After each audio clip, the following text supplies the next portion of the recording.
खूप दिवसानंतर आपण ब्लॉग तयार करतोय, कारणच तसं आहे. सो आज आहे गणपती विसर्जन. त्यानिमित्तात आम्ही नाशिकच्या मेन पंचवटी एरियामध्ये जातोय आणि तिथं आपण शूटिंग करणार आहोत की आजचं विसर्जन बडे बडे गणपती बाप्पा मस्त. तर ब्लॉग शेवटपर्यंत नक्की बघा. आणि सुंदर असा हा ढोल पथक या ठिकाणी प्रदर्शनासाठी सज्ज झालेला आहे. मी नाशिकच्या मेहर सिग्नलला उभा आहे आणि साधारण 7 वाजेपासून मी आणि माझे मित्र आम्ही इकडे आलेलो आहे. नाशिकचा मानाचा राजा हे बघू शकता. मेहर सिग्नल आणि रेड क्रॉस सिग्नलच्या मध्ये मी उभा आहे आणि खूप सारे ढोल ताशांचं गेले, खूप सारे मानाचे राजा गेले आणि एका मागून एक येत आहेत. मिरवणूक अशी चालत राहणार आहे. खूप लांबपर्यंत गर्दी आहे आणि प्रॉब्लेम असा आहे की मी खूप ट्राय केला अगोदर शूट करायचा, परंतु गर्दी आणि डीजेचा आवाजमुळे ते शूट नाही झालं. आताही मी शुअर नाही आहे की आता नीट क्लिअर आवाज येतो का, परंतु माझ्याकडनं जेवढा प्रयत्न होतो तेवढा मी दाखवण्याचा प्रयत्न करतो. आणि खूप गर्दी आहे या ठिकाणी आणि जसं पुढे टाईम म्हटलं मी तुमच्याशी बरेच बोलणार आहे आणि हा व्हिडिओ तुमच्यापर्यंत पोहोचवतो.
या ठिकाणी शिवसंस्कृती ढोल पथक यांचं आगमन झालेलं आहे आणि यांचे या ठिकाणी सहर्ष स्वागत करीत आहोत. युनायटेड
नमस्कार, आजच्या लॉगमध्ये तुमचं स्वागत आहे.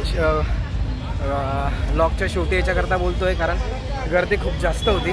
मी आता जस्ट इकडे जुन्या CBSला आहे आणि जुन्या CBS ते तिकडे मेहर सिग्नल तिथपर्यंत आम्ही पायी गेलो आणि मेहर सिग्नल ते स्तंभापर्यंत गणपतीच्या मिरवणुका होत्या.